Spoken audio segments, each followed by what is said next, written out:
Stand for the Pledge of Allegiance. I pledge allegiance to the flag of the United States of America and to the republic for which it stands, one nation, under God, indivisible, with liberty and justice for all.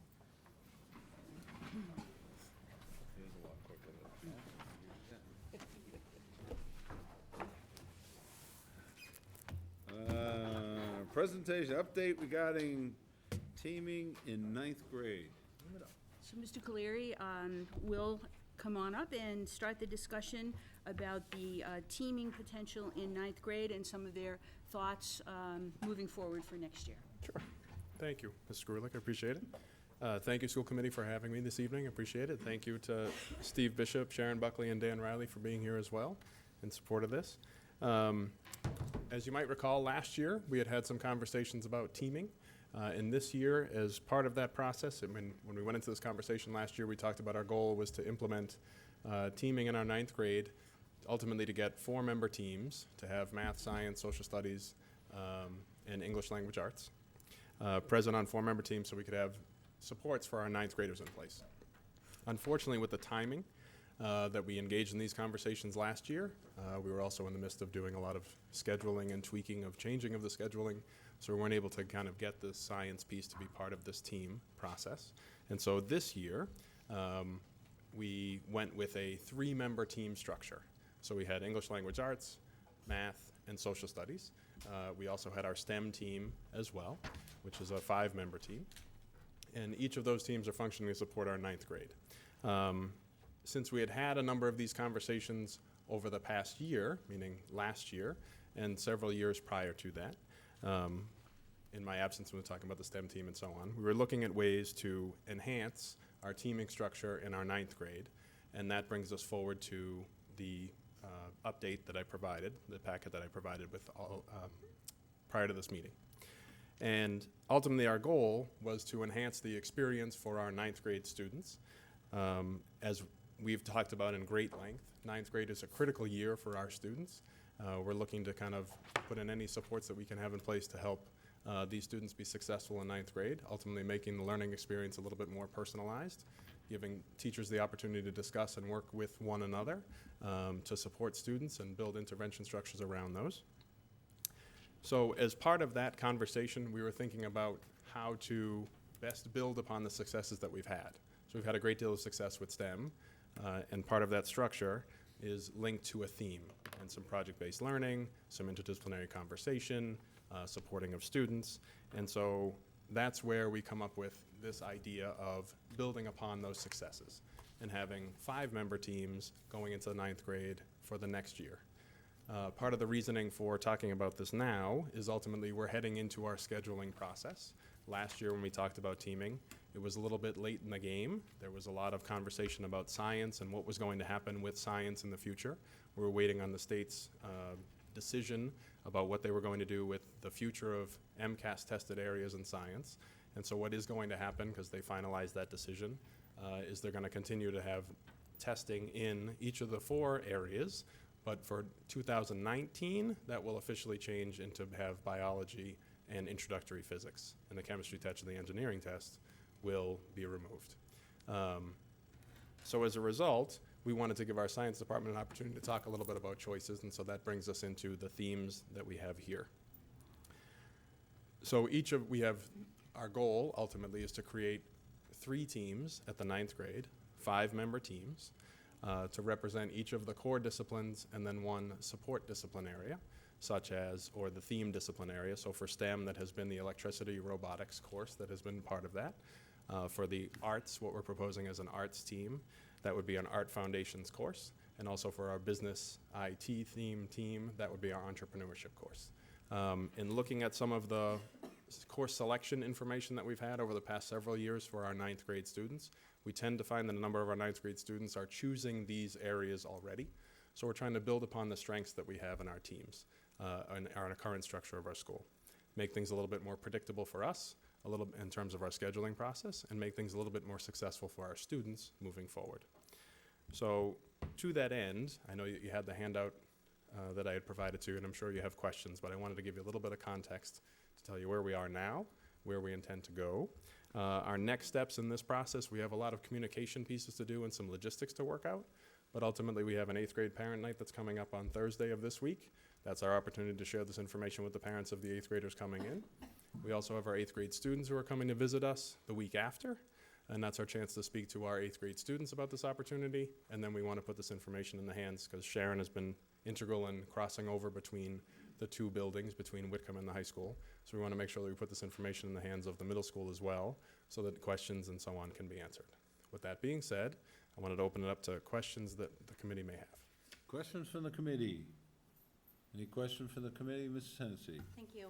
Just for clarity, and looking at what we have in front of us, how does that, is that similar or different from what we have currently set up? Because it, you know, at least from a parent perspective, it seems similar to what we're currently doing to a certain extent, and I'm just trying to make sure I'm understanding the changes or the similarities. So our current structure, can I point at the screen over here? Yes, absolutely. I won't be on the microphone though, so I feel bad about that. Our current structure, we have interdisciplinary teaming with STEM. And so this is what the current structure looks like for STEM. Our current structure is not represented in the handout for the other teams that we have. Our other 3-member teams represent ELA, Algebra, and World History 2. And those students are together. So we have 3 different teams. Hello. Sorry. How many were you on? STEM, we have, the team is not themed, it's just interdisciplinary. Students are grouped together. We have, I think, one team that has 3 sections that are on, another team that has 4. Teachers are teaching in these pieces, so there's interdisciplinary connection, but really the focus is around supporting students. So this idea is to go from a 3-member team to a 5-member team. Adding science into it, which in this case is adding, so if I take the model for STEM here, and I have ELA, Algebra, World History, and Introductory Physics, and this highlighted area of the Introductory to Electricity Robotics piece. If I carry that over to the 2 other themes, the theme for the second team would be an arts theme. There would be 4 core disciplines and 1 additional course that represents the 5th member of the team and the 5th course for the student. Similarly for business, the course that we have that we're organized around is entrepreneurship. Does that help to clarify the difference between present and future? Yeah. I mean, ultimately, this is, I'm going to say this is not a substantial shift. This is building upon the structure that we have in place and Right. enhancing it. We're just ending up that we're trying to solidify it, that it's actually then a set team as opposed to kinda a team. Correct. Okay. And provide the Kind of is a opportunities. really specific word. Right, no, but provide a little bit more of the opportunities for interdisciplinary coursework, which is not something that we have currently. We're also, last year when we started this process, implementing a new schedule and coming into this discussion a little bit later, it made it challenging. There are some challenges that we have in terms of the scheduling structure. So this, getting out in front of this before the scheduling process is really what our intention is, so that we can have plenty of time, ample time to place students on teams, give students the opportunity to choose things, identify where the classes are going to be in the schedule, and allow flexibility to take place so that planning time and support time can be part of the schedule. Mhm. Thank you. And any other questions from the committee? Other questions from the committee? Ms. Bodenhenge. I guess my question is, it's not a question, this is a statement. I really like the way this sounds. What happens in 10th grade? I mean, are we thinking that we want to extend it to 10th grade, or then they've now had a foundation in one? Like, are we moving in the direction of thematic teams That's a across conversation. the high school? That's a conversation that we've had and that we're going to continue to have. First, we want to start with Baby enhancing steps. our structure Yeah, with yeah, yeah. ninth grade, because really that's where we found, in looking at and looking at national research and also looking at our own information about our data for success of our students, ninth grade is critical. So we really want to hone in on that and then look at the changes that we can make to kind of enhance that experience for students as they go from ninth into 10th.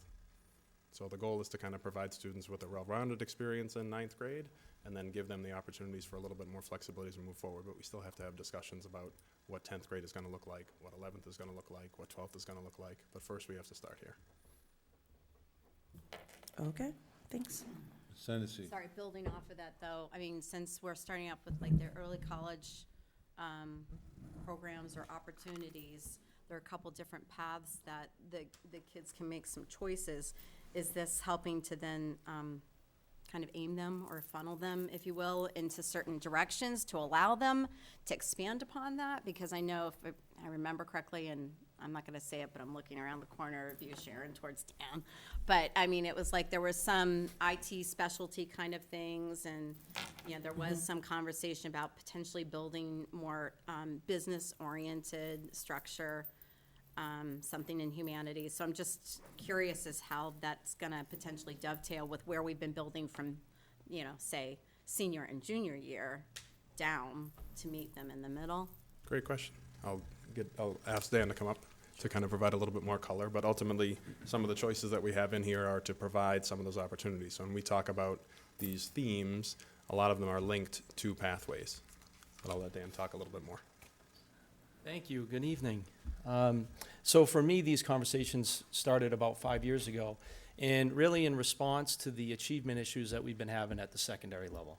And so I've been fortunate enough to help design and continue to improve that STEM early college pathway and to see some of those design principles come to life and improve student performance. And so naturally, we had to start to ask ourselves, when do we start to expand some of these principles so that we can improve achievement across the board at the high school? Because overall, we've been dropping each year for the last 5 years, and we want to stop that process, and we want to start to go uphill.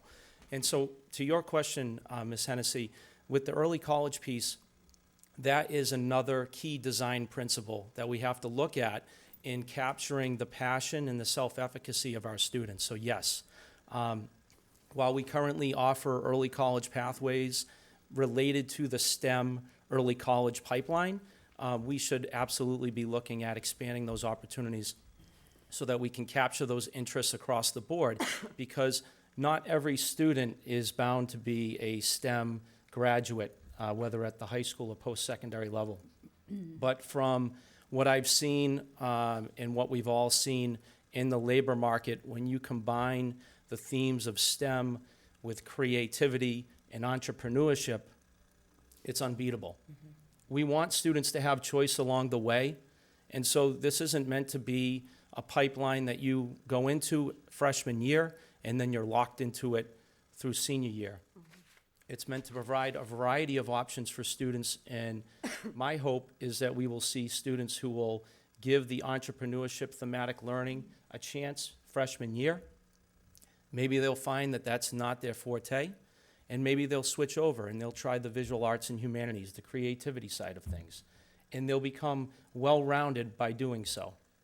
The same goes for our early college pathways. As you know from what you've seen in the program of studies, we've articulated those so that there is easy transferability between those pathways. And we should be looking at additional pathways in the same way, whether that be fields like teacher preparation, graphic design, business and entrepreneurship. There's so much opportunity out there to set our students on the right path. Follow up on that, if I can. Thank you. Sure. That was helpful. Two things, just understanding at least the STEM or planning, if you will, for some of the kids that go with, I guess I would say, that second grouping, where music ensemble is an opportunity that's presented there.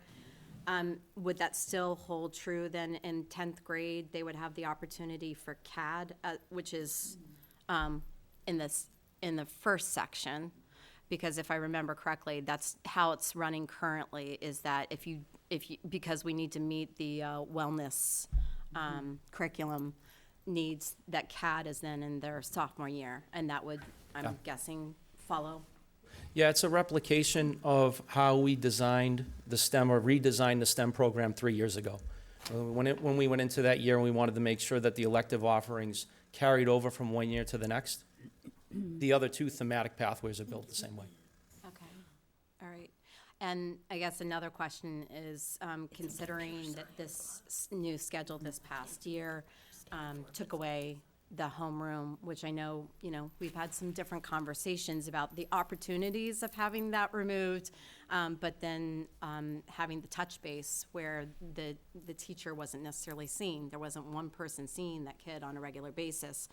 I'm hoping that this might help to be a little bit more of a stopgap where they're going to be the regular teachers that would be seeing them on a consistent basis and have the opportunity, excuse me, of sharing their insight about how students are doing, so that they could then be hopefully providing that information to guidance as well.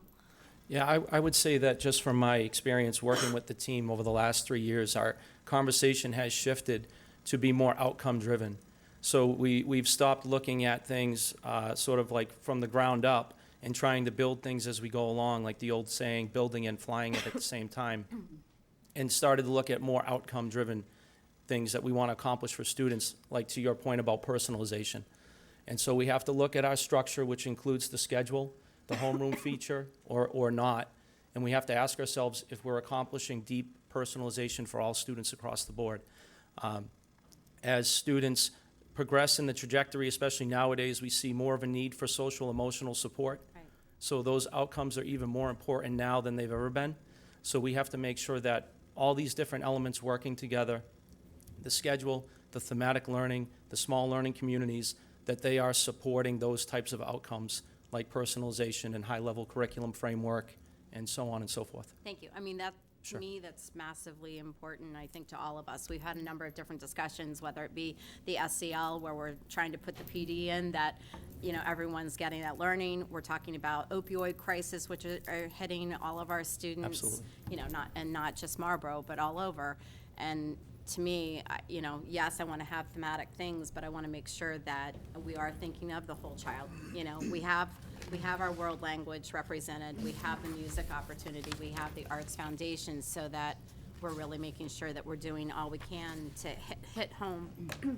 Because that's one of the challenges that Marlborough does have, is in regards to our diverse population in many ways. Absolutely. And if we can help that situation, which I think we're trying, we need to.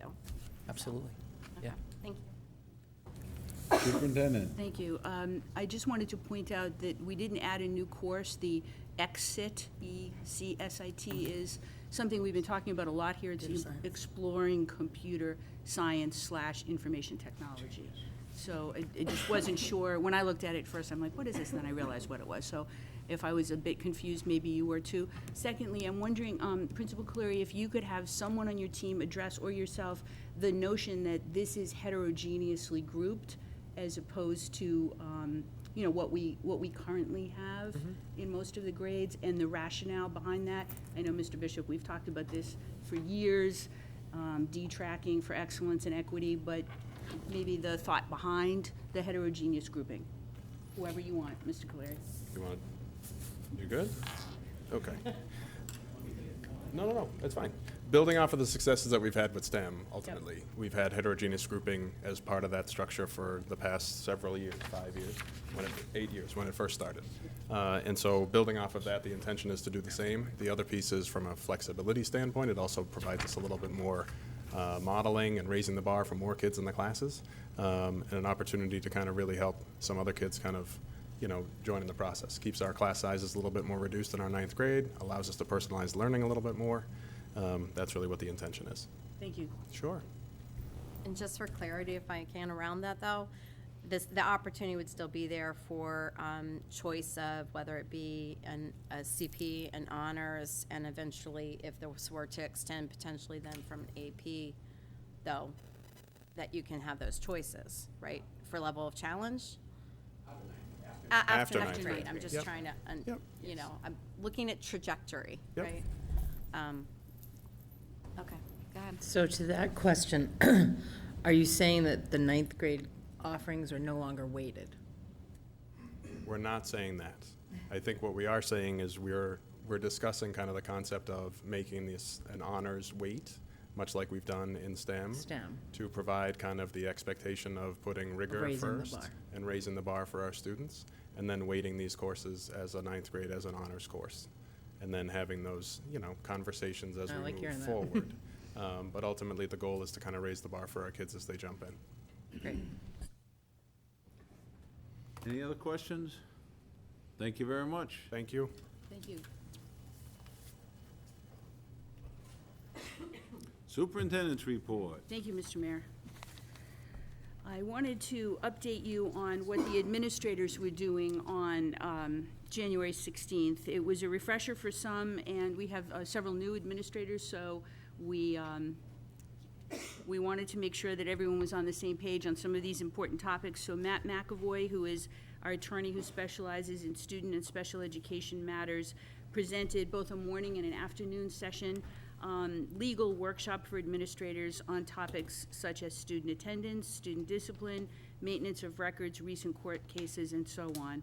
In attendance at these sessions were assistant superintendents, principals, assistant principals, educational team leaders, directors, and assistant directors. I wanted to also alert you of another upcoming opportunity, Cyber Attacks Forum on Wednesday, January 31st, Masks Division 4 and Division 8 will host a discussion regarding cyber attacks and its impact on districts and policies that may be needed to help districts deal with them. School committee members are invited to attend. The details are there. It's right here in Marlborough at Assabet Valley Vocational Technical High School. And Mr. Gibbs and some of his staff from the IT department will be attending a really important session. The session that I would imagine you would be more interested in, because many of us attended this last year, was the Mask Summit on Poverty.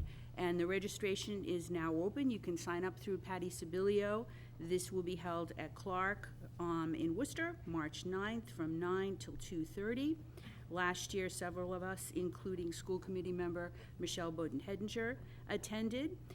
This was the first time that this was put on.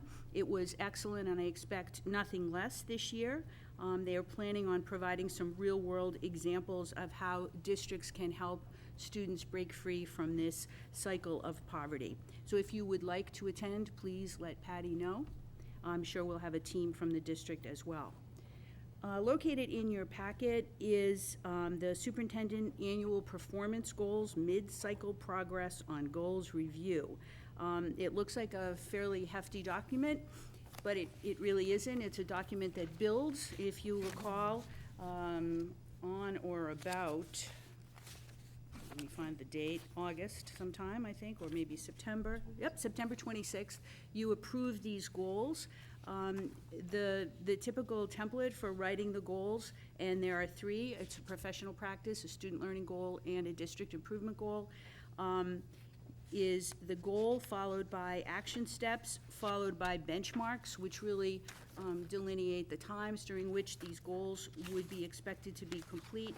And the only thing new in this document, I didn't create the whole thing from scratch again, are the mid-cycle progress on goals review, where I kind of went through and checked off things. So I'm not going to read the whole thing to you, but to recall to your mind my three goals this year, I thought it would be beneficial to mirror the three district goals, and that's exactly what I did. And I've been going through all of the formative reports that those who report to me for evaluation complete, and they mirrored my form as well, but made it specific for their domain or their area.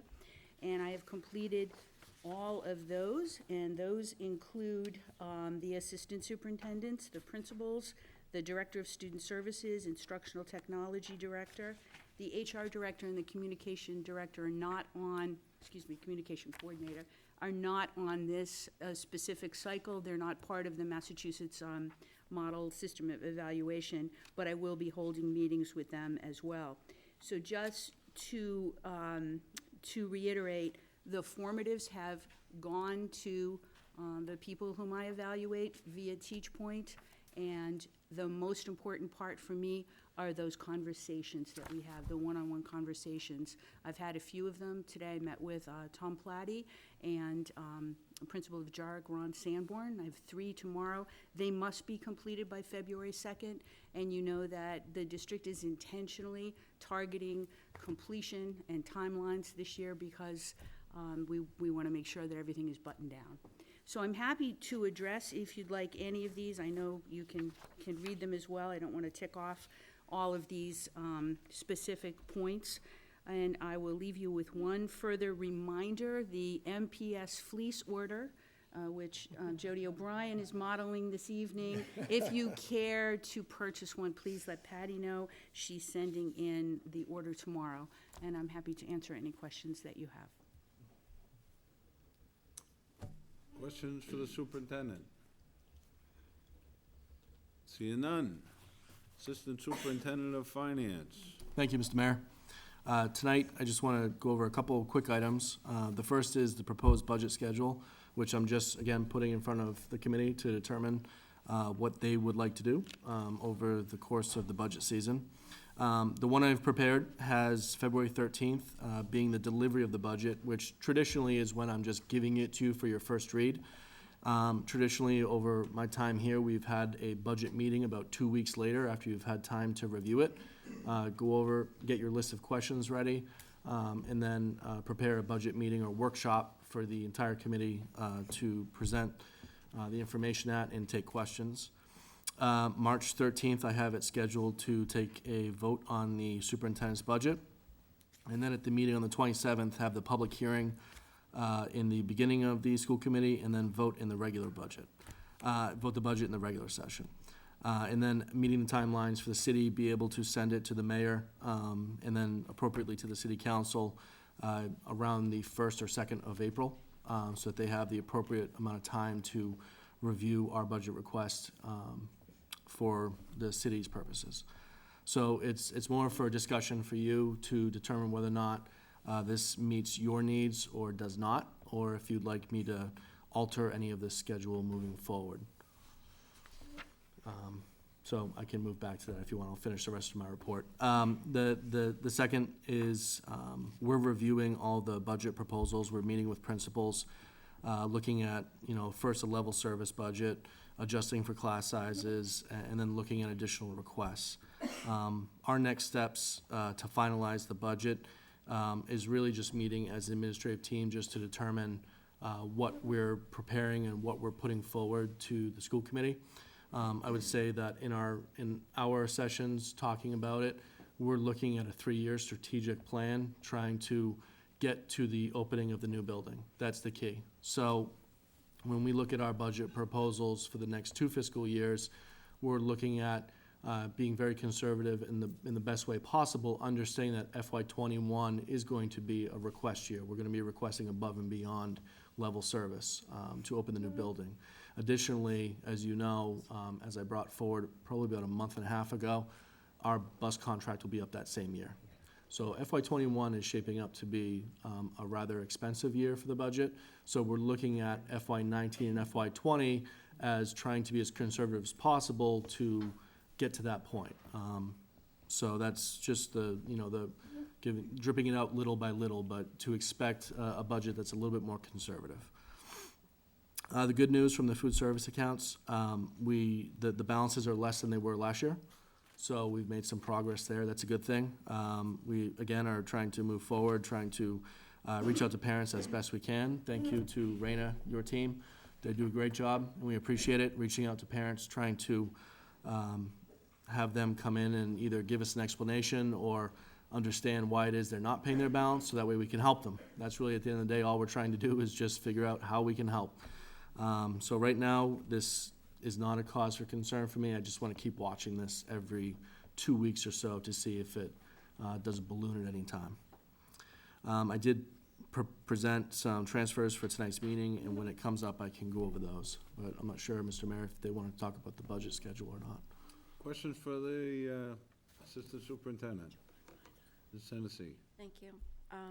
I guess question/comment is in preparation for the budget coming to us and, thinking about the scheduling teaming situation that Mr. Cleary brought forward, and thinking back on last year's situation with some of the class sizes, specifically at Whitcomb, around the specialties area. I guess I would just say, I want to really make sure that when we are receiving the budget, we're having the discussions about the necessary people that we may need in place to satisfy appropriate class sizes. And I know that sounds kind of like, normal, but I think based upon some of our past conversations and trying to make sure that we're supporting teaming, I don't want it to come down to too late because we haven't figured it out ahead of time. We need to get to teaming and making sure that we're doing it wholeheartedly, because we've seen that to be a benefit. The data is there. So I just want to make sure that we're seeing that when we come to the budget discussion, so we're not waiting until later and then having it be oh gosh, we haven't gotten the money to make sure that we have that, so. So with respect to that, Mrs. Hennessy, we'll likely be having part of the administrative team of Whitcomb at our next meeting, the 13th, to talk about some potential shifting of staff. As Mr. Bergeron said, it will be a very conservative budget, and we've asked for swap-outs rather than just asks. So there are some concerns that have been brought to us, and we vetted it very carefully in our budget session with Mr. Daniels. But likely, as we did today with teaming, we would have that discussion prior to the discussion of the budget. Okay, and to that point, since you brought it up, I'm hoping that the world language situations can be fleshed out fully so that we're on the right trajectory from Whitcomb on through vertically. And that's going to be part of the discussion. That would be great. Thank you. Other questions? Mr. Walter? Thank you, Mr. Mayor. When you are assembling the budget books that you've mentioned in point number 2 of your presentation, may I request that maybe a page or two of requests that were denied be included in addition to what is being recommended for funding? I like to see not just what is being recommended for funding, but what the principals or administrators may have wanted that we feel or you feel may not be ripe for this year's budget, or I'll leave it to your discretion as to how many and which ones, but the big ticket ones, or the ones that were a struggle to perhaps reject, would be a good idea, but maybe this year, just in case we have, as a committee, some different views on what direction should be taken with some of those. So if you could throw in a page or two of requests or items that you're not recommending we move forward in addition to the ones that you are, I know I would appreciate that. Thank you. Any other questions? I just have a question about the date of February 28th. If we're married to that date, can we do a different day that week? Actually, Can I offer my suggestion? Yeah. So, this is only a suggestion, but trying to streamline things, I looked at the 27th is a school committee meeting, wondering if we could have the regularly scheduled school committee and then the budget session afterwards. As we said, there aren't the amount of asks that we had before. It's just your pleasure if you want to come out 2 nights or 1 night, double. It was a thought. I was gonna make a suggestion of going earlier, rather Before than. the meeting. Before the meeting. It was just a thought. Like a 5 o'clock meeting, kind of. a But thing. yeah, like a 5 o'clock. That same day. Either way. But certainly the 28th is open as well, or another date. I don't have a problem with the 28th, but I don't have a problem switching it to the 27th either, because the 28th, we already have negotiations, so I'll be here. I'm fine with doing it on the 27th, but I would definitely want to do it earlier, because I don't want to see that we're then Rushed. rushed, or, we got to figure out a different time because we weren't really able to get through all of it. Right. And I know, you're thinking it's not going to be much, but I'd rather plan for more time than less. Absolutely. You know, we like to ask questions. And we Sorry, like, and we like when you ask questions, I'm fine with the 27th. whatever your pleasure is. 27th seemed to work for it. Mr. Mayor, does it work for you? That works. It's tax season, nothing works for me. Just have to stay up later that night. I'll be, Early enough in tax season. It's not crunch time yet. we'll make it fit. Okay. Thank you so much. That's So great. like a 5 o'clock kind of a thing? Figure it out. Work? Yeah, okay. Thanks. Thanks. Minutes from November 1st to November 4th, MCAS conference, and minutes from December 12th, 2017, school committee meeting.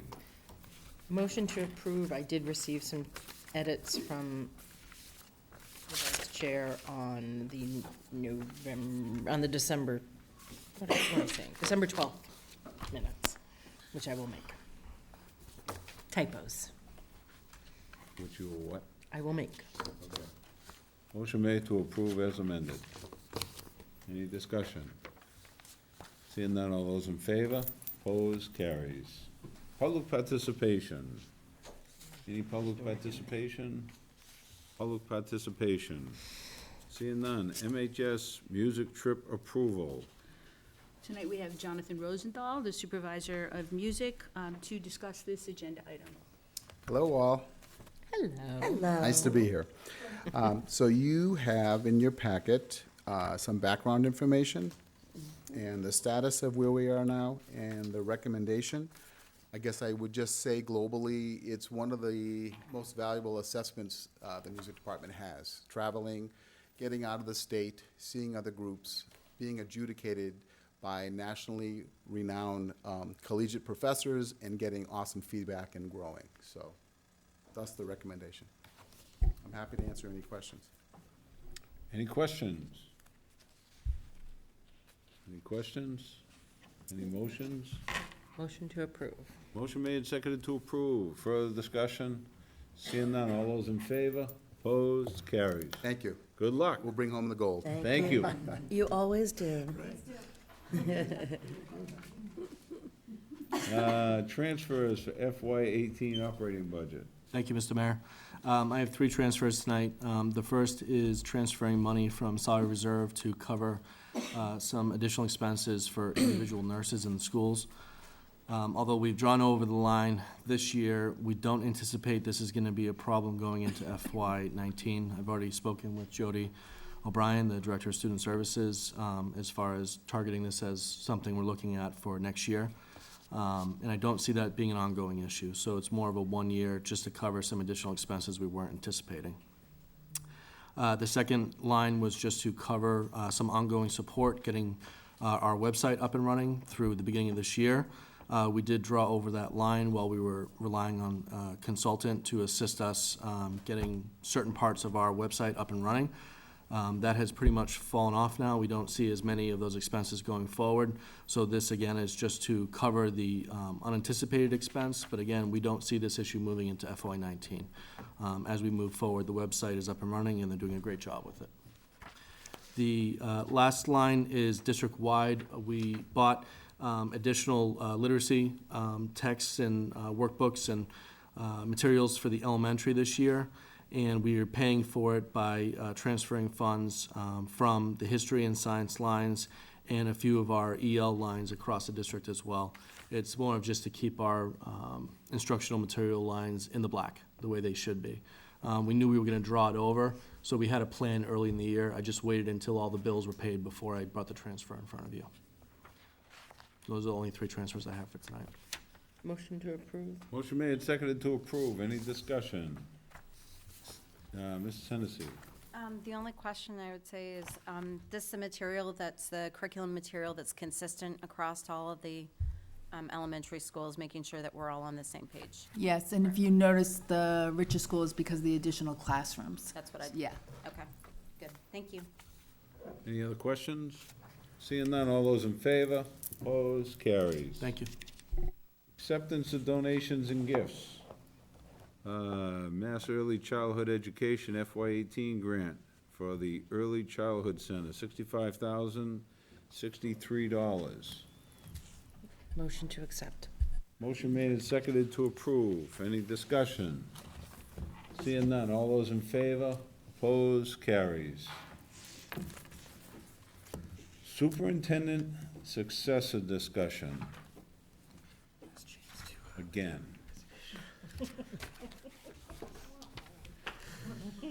Again. Again. I might as well start this conversation off. By you. I mean, we've been fortunate, we've had this discussion quite a few times over the last few years, and, while we were down the Cape, had general discussions encouraging, making sure that the superintendent was in fact inviting other leadership people into the fold to, learn different factions of the entire system, so we could start a succession plan and start hiring from within. And we always have that trouble of, do we have the right people in place?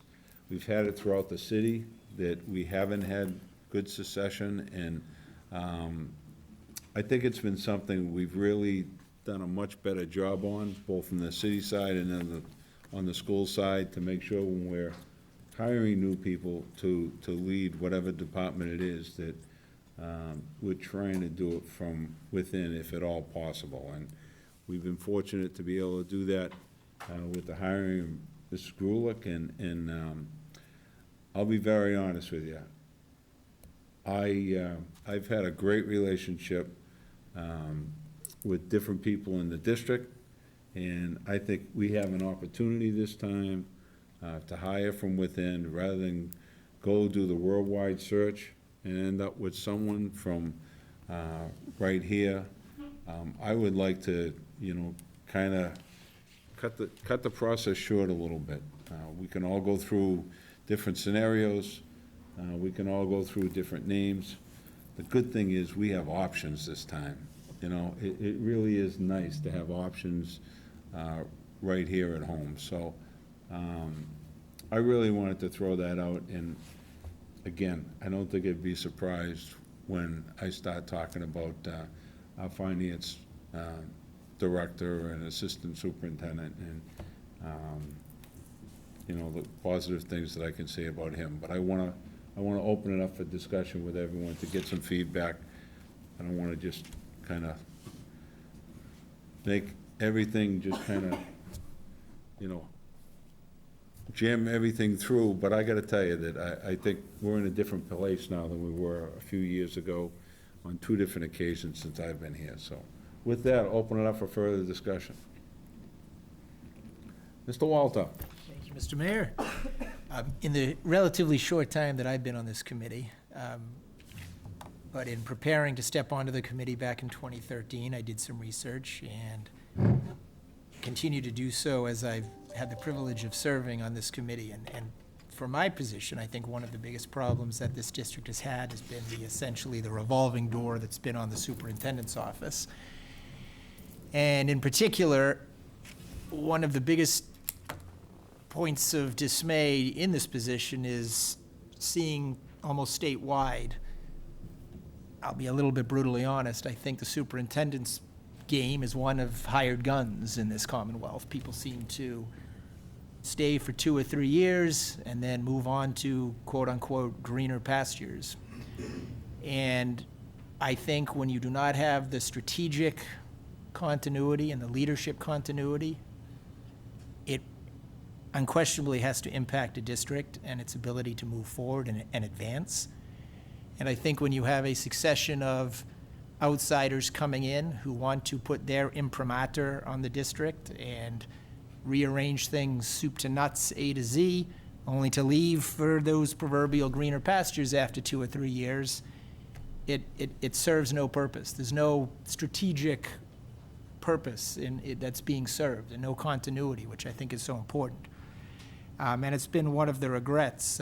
This will now be my 3rd superintendent in my 5 years on the committee. Some of you have obviously been on longer and seen many more superintendents than me.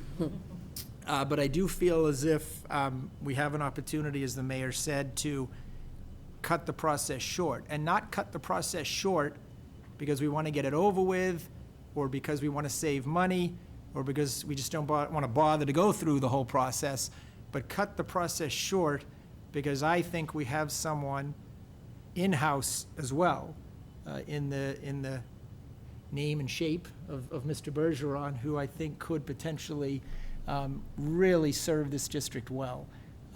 I cannot say enough, particularly being on the negotiations subcommittee to which he attends, and just in general committee duties, I can't say enough about Mr. Bergeron's competence, his intelligence, his work ethic, and quite frankly, the degree of cooperation and professionalism and courtesy that he goes about doing his job. And I've been in state service, 10 years in the DA's office, 2 years, or a year and a half at the Ethics Commission.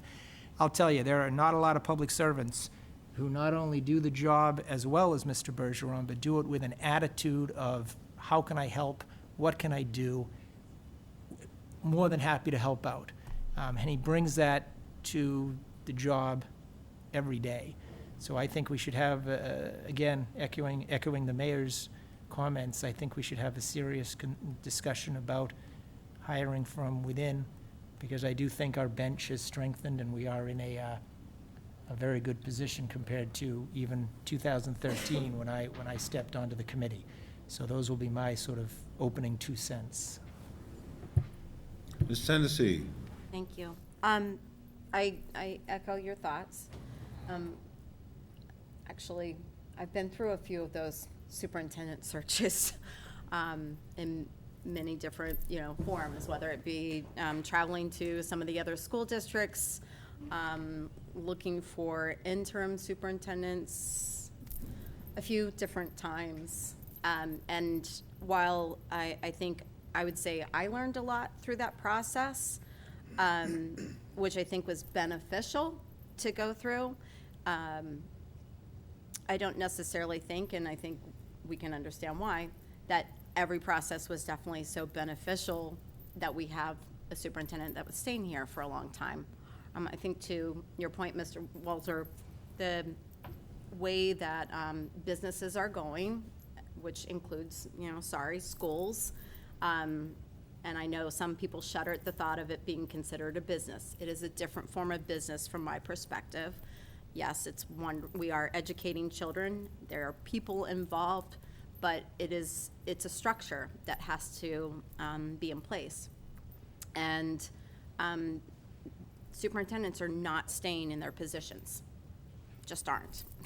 And one of the things that I think has been successful, we spoke about it tonight at the high school in the 9th grade, is teaming. Finding the right team, finding the right people that can be on the bus together and going in the right direction, right? And that can be small, like as I was talking to Mrs. Bercio as we were walking in here, it can be the elementary school and having the right people that are all there to work together, right? Or it can be in the department, Jody, that you're working with and that you've brought forward, and you're getting people working in the right direction together, and making sure that the special education services are all working in harmony with everybody else. And I think one of the things that we've seen really come together, thankfully, is with a leader such as yourself, Ms. Grulich. You know and have known this community, and you know this district. And the district, the staff, knew you. So although it was a different role for you and you had to step into it in a different way, I believe you had a good amount of respect because of the different areas of service and the way that you've had to work collaboratively. And I think that's one of the things that I think that we do offer here is that we've been working on trying to make sure that there was succession plans. People have shown their faces and been involved in different areas, and I would look towards both of you, truthfully. It's a team effort. Because if we can't get a hold of one of you, we know that we can pick up the phone and call the next person, and we're going to have the similar answer or the same answer. And if you can't give the answer, it's I'll get right back to you. And that's really critical. So although, and I say that not meaning to dissuade any leadership towards you, Mr. Bergeron, but I guess what I find comfort in is that I think we have a collaborative team process. I think I would also say, I look over here and I see you, Brendan, and I'm thinking about years ago when I first met you. And I also think about the IBB process that was just, happening on negotiations. It's part of working together and making it hum.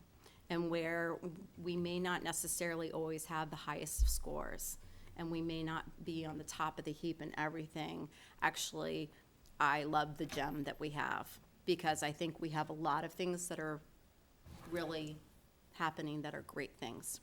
And I think we have a lot of potential for our future. And maybe that sounds a little naive, but I think we have a lot of great things going on here. We have wonderful staff. We have a lot of people with heart. I know when you came into the district, you had said, I want to be here. I want to be here for the long haul, right? Mary, you've been here through thick and thin. Through thick and thin. And stepped into so many different roles. And so I really look at that says a lot to me. Arthur, you've been around this community forever. But, I think that really says a lot, because we care, because we want to see the success of the district. So to try and go look for this somewhere else where we may or may not find some wonderful leader, to a certain extent, I'd rather take a gamble, if you will, on a little bit more of my known entity, which is, the devil you know is sometimes better than the devil you don't know. Look, his horns are Right, the horns. Right, but I mean that, but All right, these are the compliments I get all the time. so true.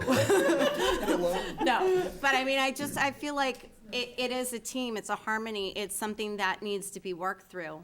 We've had compliments from MASC, from the leadership of, the school committees, on saying that this is a school committee that we want to work together. We do not want to have that division. We want to work on the best of our ability to make sure that our staff is happy and that they're supported, so that they can do the best that they can to support our students and our community. So I'm all for supporting our leadership team. I'm all for supporting on having Mr. Bergeron step up to that helm, because for me, I look at it as a great potential for success. He has been working close in hand with Ms. Grulich, and he's been here for the district, and I think he wants to be here for the district for the future. And no, we don't have a crystal ball. We don't. But I would say we have as close as we can get to having the right path, and he knows the administrators, and he has a good team that's already and working with him. So You could slash his tires if he tries to leave. I may, but I'm very supportive of that kind of opportunity. So Anyone else? Any further discussion? Well, I'll put my Ms. 2 Monahan, cents in. yeah. So I probably have been here the longest and have been through the most number of superintendents, although Mary, you've been here just about as long as me.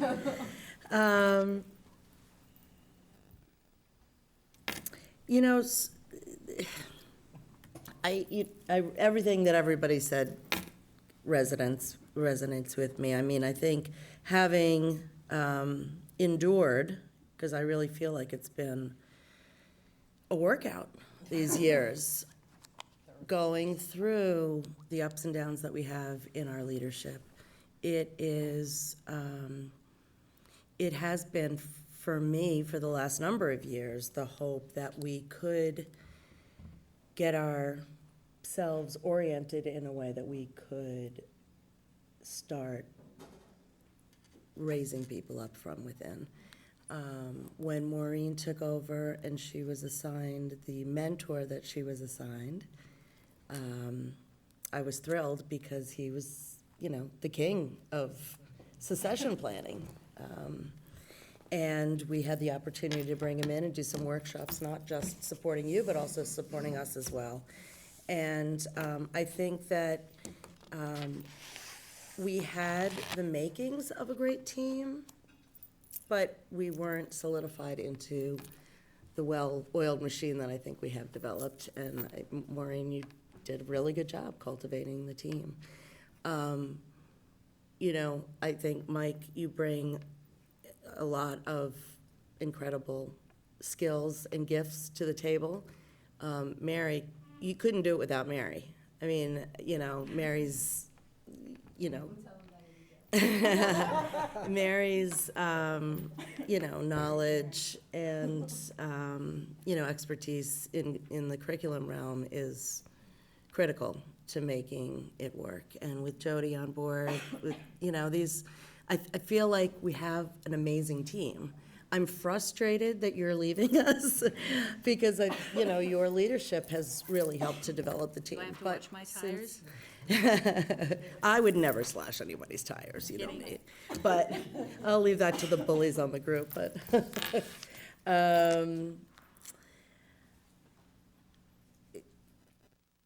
We, as a district, we cannot go through the experiences that we've gone through before with, someone coming in and rearranging things. It doesn't work for us, it hasn't worked for us, and this latest superintendency has worked really well. And I would support, if Mr. Bergeron will have us, I would support that. Along with Mrs. Murphy. And Jody. Nobody else. Other comments, questions? Well, I feel like I need to throw my 2 cents in too. I just want to say, I think we are definitely going on the right path. And, I lost my thought, but yeah, no, I think it would be it's a great to go. Oh, I was going to say, we all knew that Maureen wasn't going to be here. It was going to be 2 or 3 years. We were trying to push her to 10, but we all knew where this was going. And I do think that Maureen has done a great job in, mentoring, and I think it'll be great. So, that's all. I just think for staff, parents, and students out there, the opportunity for continuity with Mr. Bergeron and Ms. Murphy and Jody, I think the opportunity for continuity in continuing the blueprint and the progress that Ms. Grulich has made far outweighs the risks of going forward with a quote-unquote nationwide search and maybe getting someone who works out, but maybe getting someone who don't. So as you said, although I wouldn't quite call him satanic, the devil you do know, it may be better than the devil you don't know. But and I say that flippantly, but in all honesty, I've been so impressed with Jody and Mary and Mike's knowledge and work ethic and dedication to the district. So to those out there who may say, no, you should go forward with a nationwide search, let me just say that I think as a committee, we explored that option, thought of that option, but to me, the opportunity to get someone like Mr. Bergeron with Mary and Jody in support, and to have that continuity for our kids and our staff is invaluable. I do pity the new business manager, though, because he probably won't hold a candle to Mr. Bergeron, he or she. But that would be just my last comment on that. But I think I fully support, if Mr. Bergeron wants the opportunity, I would more than support that. Anyone else? Just to sort of piggyback on that, continuity is of utmost importance too. It's not that someone coming in new ideas are always good, but if, and this isn't just us, but in the state with the superintendents changing as often as they do, you have to build with education. It's a long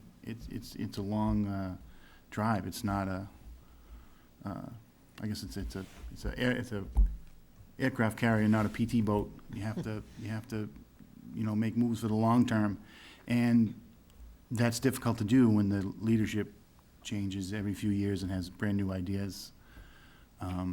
Which is why we have a school committee. We guide them with the ideas, the direction we want them to go, and going from within is the best way, I think, to keep the ship going where we want it to go. Ms. Matthews? I echo what everybody said. I'm going to build a little bit more on what Mark said regarding going out on a search. When you look statewide right now, everybody's doing it. And districts who, especially the ones that don't need, or aren't facing many challenges. And I've said publicly that I think for a lot of these superintendents, I think a lot of the reasons they're moving as quickly as they are is their board. And we've kept these guys pretty busy. But in a very good way. Everything is moving in the right direction. And to have someone come in now, I don't think would be in anybody's best interest. And I think we just need to keep building. I think when we made the decision to bring Maureen in, she made us promise to a team. And team is the way to go. So. Thank you. Anyone else? I'd just like to follow up on a couple comments that were made. First of all, we have had inquiries since the announcement of the retirement that people are interested in coming here, that we have names of successful superintendents that are looking to come to the city of Marlborough. And I think my comment on them is, as we've heard from a few of you, they're gonna come in with their own method and their own way of doing things, and they're gonna change things again. As was said, the continuity of having someone within is so important to the district, to the kids, to the parents, to the administration, and to the teachers. That's why I think maybe we're not getting someone that has superintendent experience. We're getting someone with Marlborough Public School experience that has good management skills, and I think that's most important for us right now. And with that, I'd ask you all to support me, and I make a motion to enter into negotiations and offer Mr. Bergeron to be our next superintendent. Motion made and seconded. Any further discussion? What's that? I didn't think you could make a motion. Okay, you make a motion. We'll all make the motion. Am I wrong? No, go ahead. No, go ahead. You What can he always. said, under my name. No. Motion, You can second again. Mo- I make a motion to move into negotiations with Mr. Bergeron to be the next superintendent of schools. motion made and seconded. Any further discussion? Seeing none, the only thing we haven't asked yet is, Mr. Bergeron, would you be interested in the Yes. position? Who's got the rose? You would have run fleeing if he I don't really know wasn't. what that means, 'cause I've never Motion seen made it and before, but- seconded. Any further discussion? Seeing none. All those in favor? All those opposed? Thank you very much and congratulations. Thank you very much.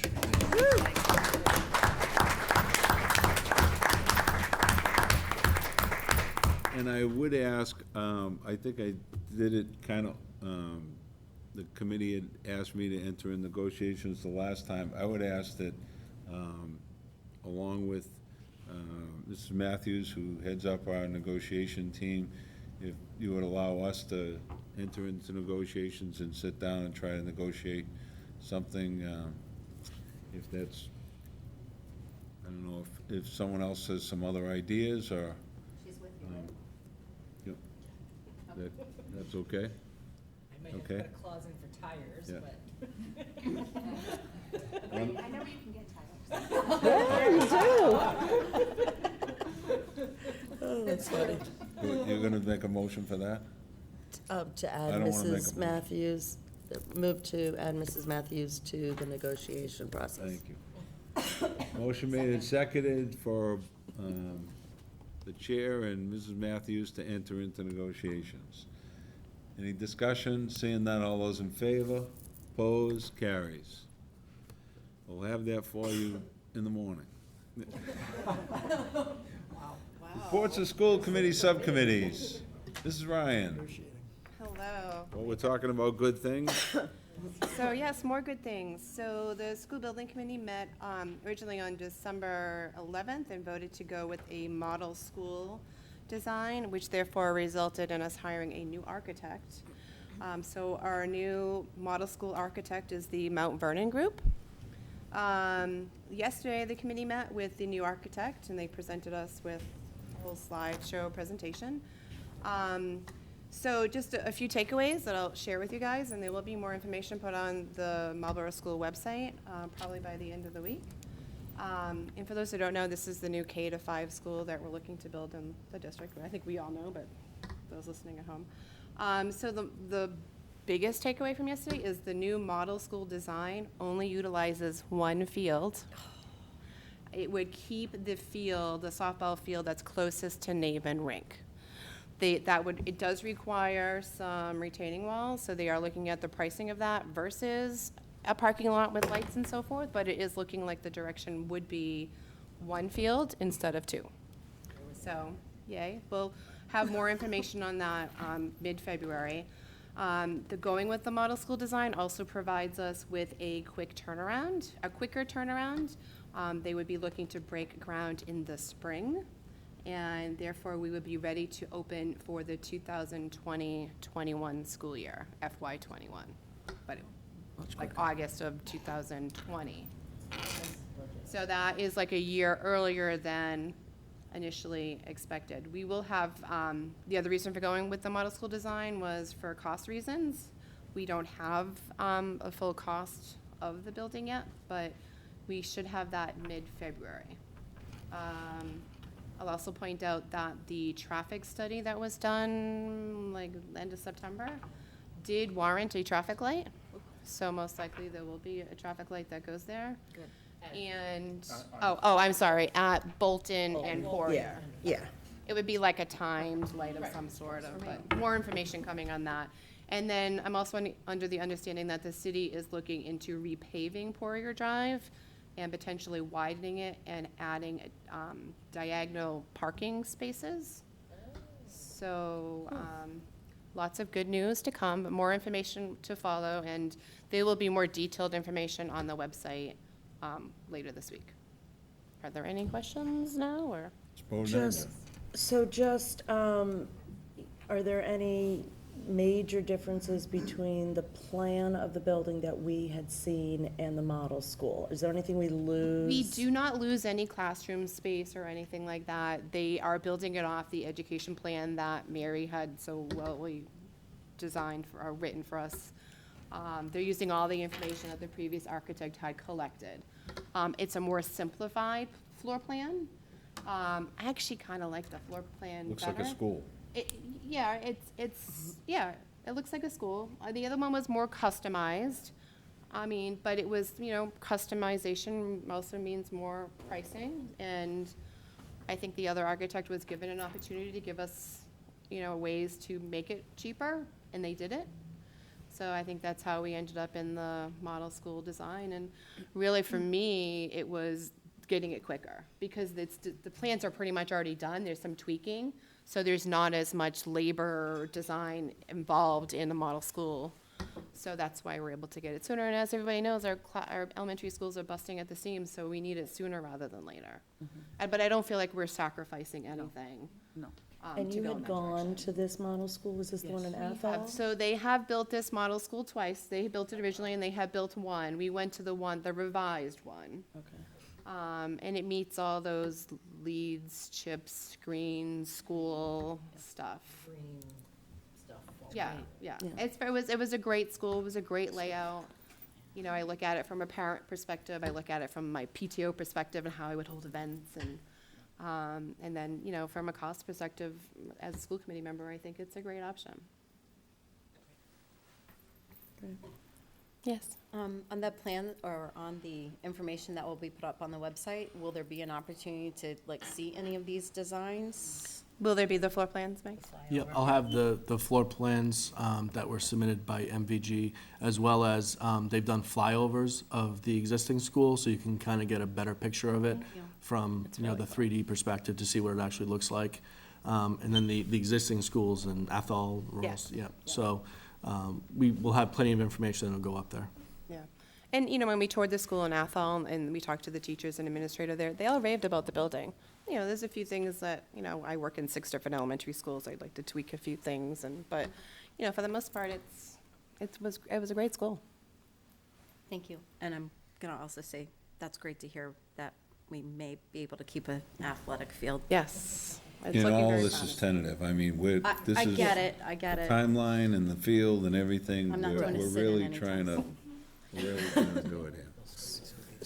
Other questions? Well, I guess I'm just confused. So in order to do the parking, will it just go farther back Yes. in the lot as Yeah. opposed to this way, it'll go that way? Right, so they have to build, add fill, retaining walls, all that good mumbo jumbo stuff.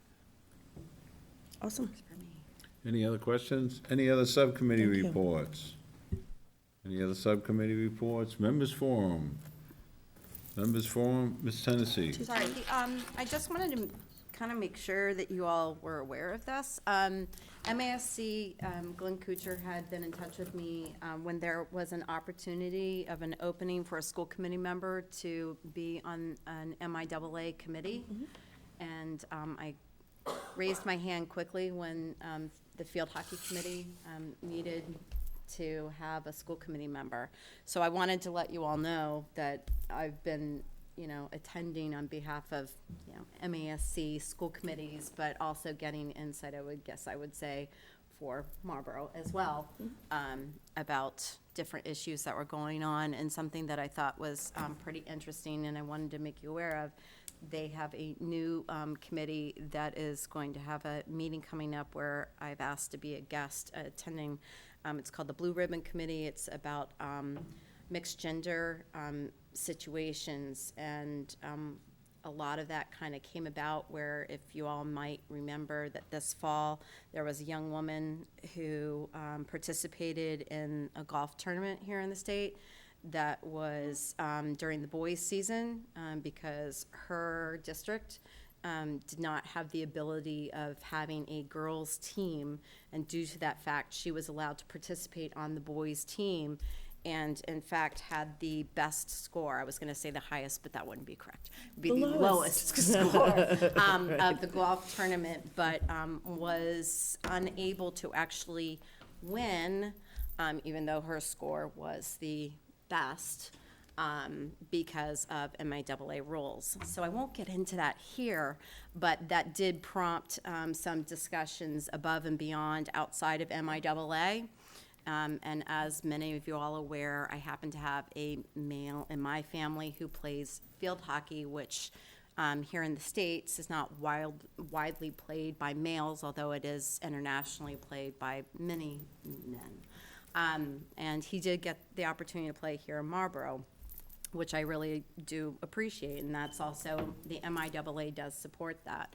So this was something that was kind of near and dear to my heart, so when I heard that the mixed gender committee was going to be happening, I did ask to be a part of it, and I applaud MIAA for going ahead and moving forward with it. And I would also say, I think it's really critical, because when we talk about the social emotional learning environment, and I also think that we've really thought and been very thoughtful about gender equality issues and transgender issues. And I think it's really important that we stay ahead of it as opposed to being reactive. So I want to make you aware of it, because I didn't know if everybody knew I was on that group. And if you have certain things that you would like me to bring forward to MIAA, please feel free to let me know, and I will be more than happy to try and reach out. Obviously, Jeff Rosinski is heavily involved on his area that he needs to be involved with, but I just wanted to make you aware. Yeah. Any other members? I just need to respond to Mrs. Hennessy. Just so you know, when we were at the Cape for the joint conference, there was a superintendent meeting at one point, you'll recall, and the Superintendent's Association spent a long time talking about this golf conundrum, and they have signed a letter of support for the, depending on how you want to look at it. But they're totally behind what you're saying, so. Any other members? I just Ms. want to put a little bit more information to what you reported on the meeting that's coming up on January 31st around cybersecurity in schools. The reason that this came up, and I'm the chair of Division 4, so I'm working with the chair of the division that covers all of the VOTEC schools. There have been at least 2, I think possibly 3, cyber attacks, infiltrations of a couple of the VOTEC schools. So there are a couple of districts that have gone through this. They have had to, work with cybersecurity experts to fix it. And so the representatives from those districts that have been hacked, as well as the professionals working in cybersecurity that have fixed the problem, will be at that meeting. So, I mean, it's gonna be a really, well-attended, good conversation. If anyone has any interest, open to the public, anyone's welcome to come. And, I know our IT department is, I talked to Mark Yes. a lot about it, and he's really excited about coming, so I would encourage anybody to come. Thank you. Any other members? Any other members? Seeing none. Move to adjourn. Motion made and seconded to adjourn. All those in favor? Opposed? Carries. Thank you very much.